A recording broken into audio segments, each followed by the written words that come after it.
তোমার হলো শুরু, আমার হলো সারা। চিরচেনা এই কথাটাই যেন আবারও দেখা গেল বিশ্বকাপের ফাইনালে। একজনের বয়স ৩৯, অন্যজনের মাত্র ১৯। মাঠে শেষ হাসি হাসলেন ১৯ বছরের স্প্যানিশ তরুণ লামিন ইয়ামাল। তবে ফাইনালের পর ইয়ামালের সবচেয়ে বড় জয়টা যেন ট্রফি জয়ের চেয়েও বেশি আবেগঘন। বিশ্বকাপ ফাইনালের পর হতাশ, ক্লান্ত ও বিষাদগ্রস্ত লিওনেল মেসি যখন মাঠের ঘাসে একা বসেছিলেন, তখনই তার দিকে ছুটে গেলেন ইয়ামাল। এরপর পরাজিত মেসিকে বুকে জড়িয়ে ধরে সান্ত্বনা দেন স্পেনের এই তরুণ তারকা। সঠিক প্যাড আর সঠিক তথ্য দিয়ে এসব সামলে নিব এক হয়ে।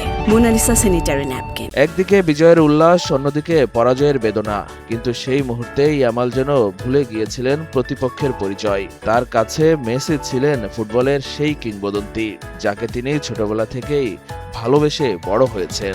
মেসির ভাষ্য অনুযায়ী ইয়ামাল তাকে জড়িয়ে ধরে বারবার বলছিলেন তিনি যেন না কাঁদেন।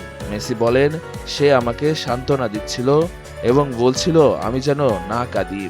ও আসলেই খুব দয়ালু ও নরম মনের ছেলে। কিন্তু এই আলিঙ্গনের গল্পটা এখানেই শেষ নয়, বরং এর শুরু হয়েছিল ১৯ বছর আগে, ২০০৭ সালের ডিসেম্বরে। মাত্র ৫ মাস বয়সী লামিন ইয়ামালকে একটি দাতব্য ফটোশুটের অংশ হিসাবে বাথটাবে গোসল করিয়েছিলেন তৎকালীন ২০ বছর বয়সী লিওনেল মেসি। বার্সেলোনা ফাউন্ডেশন ও কাতালান সংবাদপত্র দিয়ারিও স্পোর্তের একটি দাতব্য ক্যালেন্ডারের জন্য আয়োজিত সেই ফটোশুটেই প্রথম দেখা হয়েছিল তাদের।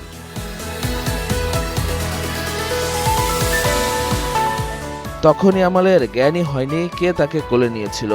আর ১৯ বছর পর সেই ছোট্ট শিশুটি বিশ্বকাপ ফাইনাল জিতে পরাজিত মেসিকে সান্ত্বনা দিলেন।